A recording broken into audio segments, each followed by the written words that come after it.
Welcome back to another fantastic episode of Those Careful Boys. Those Careful Boys. Well, we are currently off the record, and today we are talking about daddy issues, but not just for girls. Daddy issue boys, I believe, is what we're talking about. What the fuck is that, by the way? You guys have daddy issues? Everybody talks about daddy issue. I do a little bit, I think. Everybody talks about daddy issue girls, but they never mention what about the guys. Is that right? I feel like we've talked about your daddy issues like 18 times on this show. No, but like a trope thing, like where the whole world's not talking about like the. That's like, Do you think your daddy issues correlate to a relationship, like your friendships and your intimate relationships, and how so? Yeah, probably. Yeah.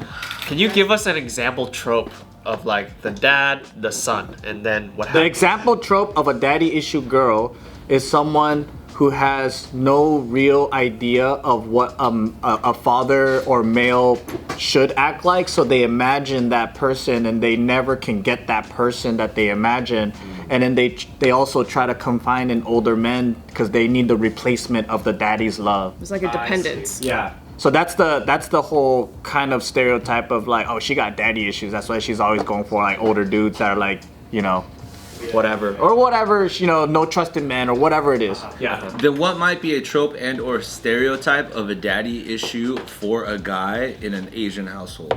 oh, Asian household. I think for me it's like because my dad was so seldomly expressive about being satisfied with anything that I did, that carries over. I think you have to like seek so much reassurance from a girl. In the beginning, I was like that. I always needed who I was dating to have some sign that she still liked me, even though nothing changed. But I would be very like dependent on like, hey, like, what's going on? Am I still cool with you? Like, are you still interested? Yeah, but it's like, that's so annoying. But that's because of my dad never expressing that. So I always felt like I needed to check in. So lack of control. Yeah, is that's it. a result of maybe that. I think you're just not confident that you're doing okay. Because no one was ever telling you that it was like, hey, you're doing great, kid. You know? The reassurance or Yeah. whatever. Oh, interesting. And a lot of Asian dads are like that. They're very like stern. They're very like they're not warm. You know. Yeah. So you don't know how to communicate properly. Yeah, you think something's wrong if nothing's happening at all. You think it's default bad. Yeah.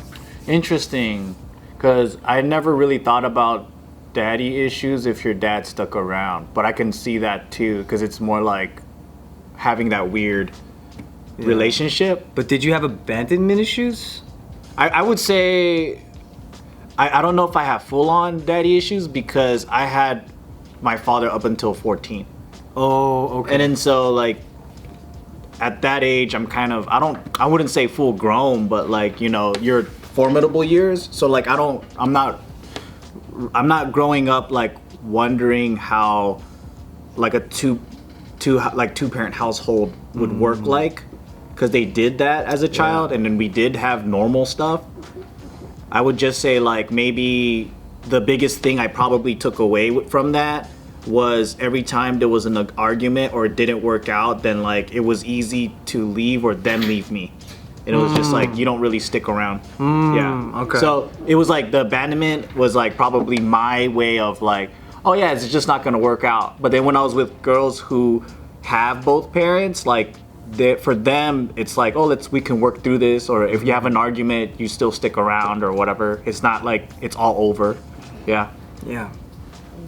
But I wouldn't know really. I think when Kalyne brought it up and said like guys with daddy issues, I was like, oh, that's interesting, because I don't really think about Yeah, you don't think about that at all. Yeah, so like what's the common thing that you see in guys with daddy issues that you see a pattern of? I think they overcompensate for what they think masculinity should be. So Then I for sure got daddy issues. You know what I'm saying? Wait, what? What am I high five? That is hot. it's so attractive. It works. So like for instance, like kind of piggybacking off of your experience, like the lack of control or feeling like they have a lack of control, or like guys who immediately go to like, I want a woman who submits to me, but they don't know what that means. Yeah, that's so yeah, I think it's like a lack of too. true understanding of what real masculinity is, because they never had the example. That's true, yeah. So Yeah, because some people would call, they would misunderstand submitting as just pure passive agreeableness. Correct. So it's like- if they don't have that, then they have a lack of control, Yeah. which means a lack of masculinity, which then in Yeah, turns, like, I the could see that. The relationship dynamic gets a little, skewed. If you say some stupid shit, people are gonna. People close to you should challenge your thoughts and your reasoning and stuff. No, a woman should never speak. I agree. Are you Asian? What the fuck? I think you're right. Though. That's pretty true. Women should never speak. They should always cook. I'll just see myself out. But no, we need that mouth, dog. Yeah, we need that. They- I think you're right though. I think like lack of control was a big thing. Now that I look back, my first like few relationships, I was super obsessed with like maintaining some form of control, whether it was false or whatever. I just needed to like always. I was the kind of guy that like if my girlfriend went out without me, I was like. I had anxiety. I was like, oh fuck, like she's probably gonna meet somebody. He's probably gonna be way hotter than me. He's probably gonna have more money. He's probably gonna have a better car. Like, it sucked to live like that. To be like, oh my gosh, she's gonna leave me. I was Then kind of you like feel that like too. it's like a lack of respect for your, right? Like you feel like she's not respecting you in a certain way because you're not receiving what you want to receive out of the lack of control that you don't have. Yeah, I think it really is just like it is a daddy issue because I think for me, my dad didn't make me feel confident. Like for some weird reason, I think my dad just thought it was like being confident was like an earned thing, but then he wouldn't give me a fair shot. He would just be like, "Oh, you gotta get through me to be confident," kind of thing. So if he's making fun of me or like jabbing me, then it's like that's on me if I took it personal. So then I grew up with that feeling of like, "Oh man, I'm not good enough." And then when you try to have a relationship and you're not good with yourself, then that shit is just what comes out, and it sucks. Yeah. I feel kind of lucky where after my dad left, I still had father figures. Like In the church?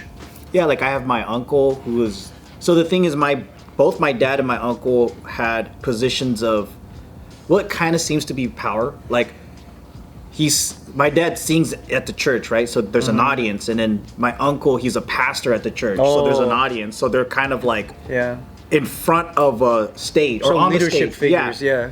And then there were like my cousin, he's the oldest cousin out of the group. He's like 20 years older than me, but he was he is business savvy, and then he earns like well, and then he always helped out the family financially. So there were different things of good examples of how guys should take care of each other. Yeah. But then looking back, most of those father figures have daddy issues. So like my dad's dad, as soon as he was born, his mom died in his death. So then he needed to immediately remarry. So then, because like if you have like 14 kids, right? You need somebody to take all those kids, and he was working as a company exec, so he had to be married. He couldn't be single. It's bad for image. Oh right, yeah. So then he grew up just with different caretakers.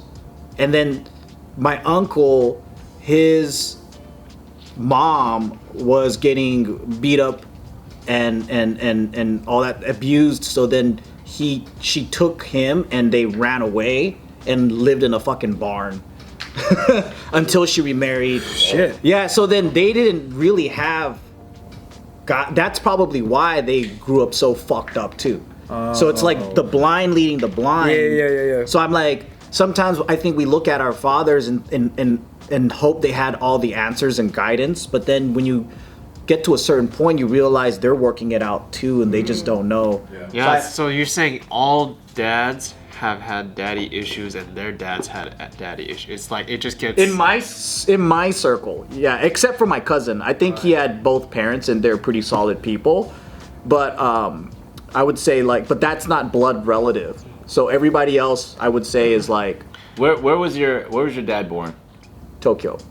Don't you think though, like I know that we're talking about the specific subject of like daddy issues and stuff like that, but like I think I even asked about like the Asian household and stuff like that, because I also feel as a first generation Asian American, there's also this like generational change in this gap, like in terms of the way that people were even raised.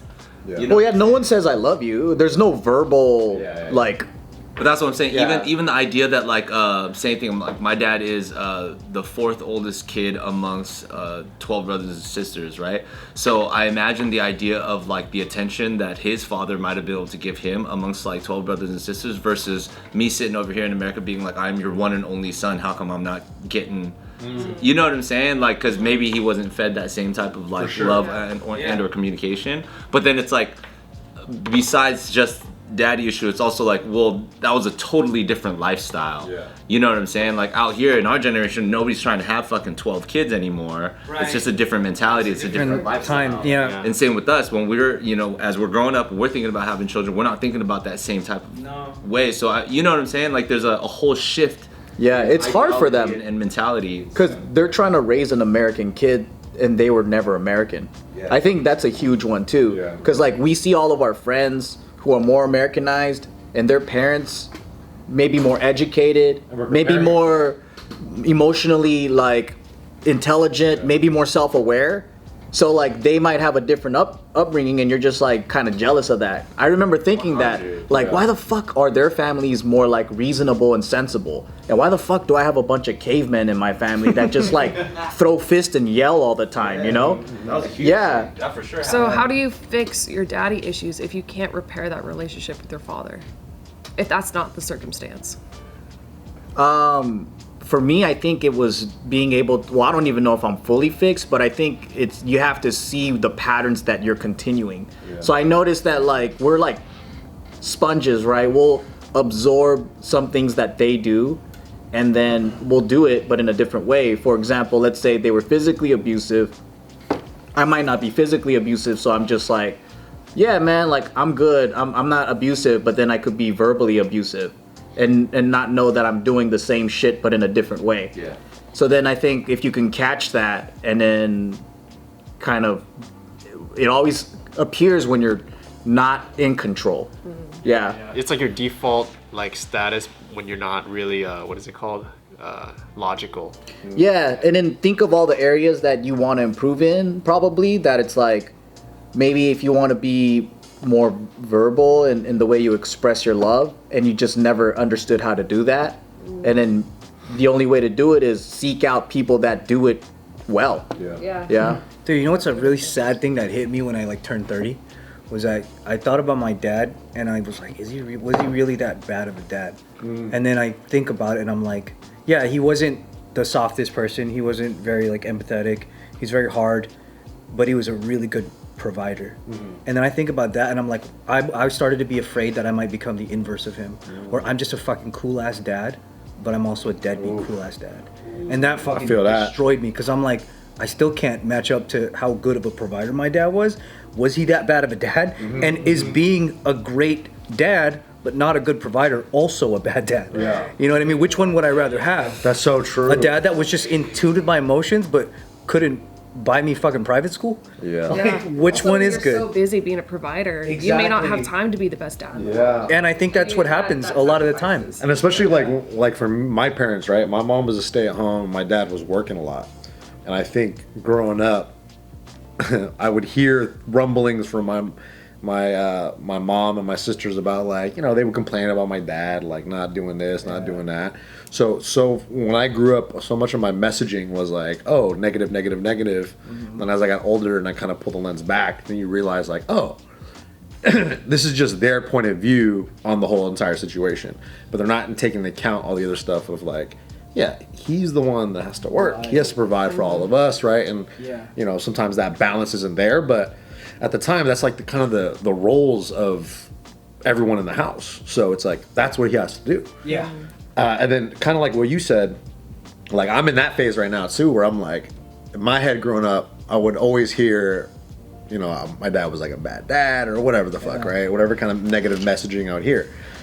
And then since then, you just pull the lens back and then you realize like, oh, it's not necessarily he's a bad dad, but it's just the messaging. And I think that's that's how what you look at the person. It's like that was their view on it. Right. And separating that from who you are and how you see it is totally different too. Also, when you experience something similar to what he might have gone through, you start realizing, whoa, there's way more variables to this than I had thought. Of course. And this detours my ability to connect with you on a emotional or mental level. It's the variables. I think there's a social cost to being a good provider. Definitely. And I think that's the part that we were like, oh, man, dad's not as cool as the dad on TV or something. It's like the 90s movies. Dude, where that's what you're comparing. You're missing my baseball game again, Dad. You gotta comparing him to Bob Saget. So maybe a way of like healing that is just having a more compassionate look on for sure. the things that your dad did do instead of what he didn't do.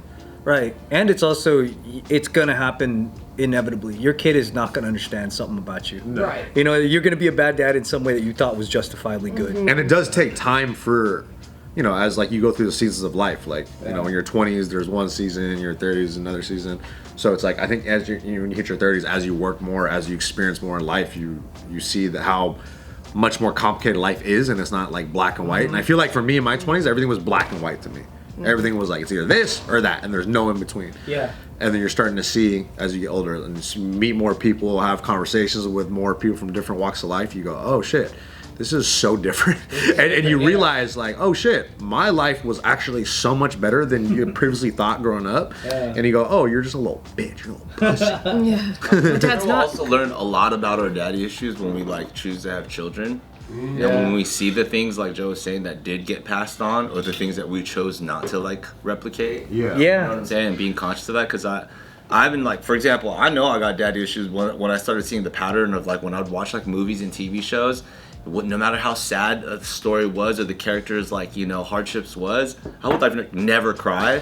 But if it was specifically between a son and a father, I would die every time. I can't last a second. Wow. Always tear up. Gets me, bro. Relatable. That's the only thing. You could fucking have a massive fucking disaster where like thousands die, and I'm just like, oh, that sucks. And you know what I saw the other Watch one fucking good scripted speech between a father and son, and I'm in tears. Did you guys see that dude from American Idol, the big Hawaiian dude? Yeah. No. Oh, the EM song- Tongi? Bro, and I just saw it randomly, and I saw Joe Rogan and this other dude talking about it, and then they played the video clip, and he's singing a song about his dad dying and how he got him into music, and he sings some like Michael Blunt song or some shit. James Blunt, whatever. No, Michael Blunt. Boo Blood. And I was Michael Blunt. You guys familiar with the famous song? Michael Blunt. And he sings the song, bro, and tell me why at like 2 p.m. in the middle of the day, I'm just like bawling, bro. Oh, yeah. Bawling. And you're just like, oh my God. That's where you I have to show everybody I know about this. That's where you know where your issues are. Like, that's how you know. Fucked up. But I think when it's like the first stage is like, you think your parents know everything, right? So then it's easy to blame them because you're going like, you messed up, you could have done better. And then you start to get older and you start to empathize and you're like, oh fuck, it was hard for you guys and you didn't have the same tools that I do on like self-help and all that. And then you start going, oh shit, and then you start fucking up too and you're like, oh damn it, I have these habits too. Yeah. Right. And then I think that's the other thing too. You see yourself in like I'm like, oh shit, I'm redoing the things that my dad did that I didn't like growing up. And then you go, oh, fuck. Dude, that's the thing about bad dads. When you have a bad dad that's always doing the things that are supposedly wrong, it's almost like you're still learning from that too. So in a way, they may be doing bad actions, but when you grow up and you recognize these actions, you're still being taught a lesson. So they're indirectly teaching you by how not to behave. Yeah, I mean, to add on that, I'm at that point now because I think so it's almost like I think it's like a Taoist belief, right? Where it's kind of yin yang, where you can't have the happiness without the sadness. So you can't have the lesson without the pain. Yeah. And so what do you expect? A perfect childhood with absolutely no trauma and no you can't. adversity? Like that's basically the wrong expectation, right? So when you blame and when you have all these issues with the person, you're thinking you should have done it perfectly. Yeah. Without any issues, and I would have been in such a better place because of that. But we do see so many kids that were like hella sheltered and hella like, you know, they were in great non-traumatic situations and they crumble in so many situations because they never had adversity. Yeah, so like when I have kids, it's gonna be like, yeah, I'll try my best, but dude, if one day I feel like, you know, like maybe you sometimes you gotta treat your kid. You gotta smack 'em. You know, you gotta smack them. You gotta do. You gotta uppercut 'em. But like, let's say you fuck up, right? And you end up hitting them, or like you yell at them, you say things you're not supposed to. It's like, yeah, it's fucked up, but maybe, you know, hopefully they're gonna grow up to not be you. Yeah. I'm not saying to do that, but I'm saying if you end up like that, like a bad You're kind of dad. confusing me right now. Are you promoting domestic No, violence? I'm not. I'm not. I'm saying like, let's Candace for child Saying abuse. open hands. yeah. I'm saying you gotta smack the crap out of your kid. You know? Smack, smack, grab. You gotta forget to pick him up at school and. Smack, grab, smack. But like, cause we're not perfect either, and so when we have kids, like you can't. There's no way you could absolutely fix everything about yourself while you're having a kid, because then you're gonna be dealing with like having a job, having to have a relationship with your That is spouse. true, yeah. There's so many things to balance that. And meanwhile, your dad's looking at you Like- from heaven like, oh, boo-hoo. Like, I would feel bad if I was a bad dad, but at the same time, I would still try my best to not be one. And however they perceive me, it's like, well, that I'm just gonna have to accept that, you know? I would say a good rule of thumb is if they did better than their own, then give them a pass. Yeah. And I think even though I have a sociopath fucking nutcase of a father, he actually did better than his father according to what my mom says. Yeah. So that's that good. means, Yeah. you know, he So don't trust your mom. so he did try. And then according to, you know, the you just got to look at the family line, not other people. And then just see within the family line, right? Did someone fuck it up really bad? Then blame his ass. But if it's like every step it did progress, then it's like fuck it. Yeah, that's what I'm saying. It's like, as my only goal is to make sure they're better than me when they're older. Like, that's it. Yeah. I just hope Low it's bar. dramatically dramatically I'll better. make myself purposely like fucking lazy. That's how I coped with it. I think like, oh, you know what the fucking turning point was? Randomly, like I went to Circus, and I was like walking around the games area. There was like this one game you just throw a ball at a face or whatever, and the guy there was like no one playing it. It was like dead. The guy that was standing there just waiting for someone to come to the game looked dead on exactly like my dad. No way. And it hit me, and I went, my dad would do this to put food on the table. Yeah. And it hit me like, yeah, my dad wasn't the best dad in all the subjective parts of being a father, but on the required parts, he did exactly what he was supposed to do. Yeah. And think about like the that's layers where of it's what he was sacrificing. Like, Yeah. his own like turmoil Yeah. of his own life of being like, I just gotta do what I gotta do to provide for my Right, family. because that's not a thing he has to, it's not a puzzle for him. It's like, make money so the kid can live. Exactly. Like, he never failed at that. Yeah. But everything else, I'm like, I can That's give true. a pass. And a lot of people fail at that. And a lot of people fail at Yeah. that, yeah. Or they don't even want to deal with it and just bounce. Like, Yeah. And then you No think back effort. of when you were a kid, you were a total piece of shit to your parents, and you're like, God damn it. Dude, you know what it is too? I think in this society, like the bare minimum used to be that, and now it's just like, oh, not only do you have to provide, but you gotta be emotionally, you know. I think that's honestly asking too much. And you gotta, like, everybody wants you to be the perfect dad. You just gotta be better, dude. or That's it. just like the perfect human in friendships and relationships. Just the expectations exceed the appreciation. Yeah, Like, or just be you and just do your thing. right, You gotta exactly. be better, dude. No, You gotta always yeah, be better. you definitely gotta be better than that. You gotta always be better. don't be yourself.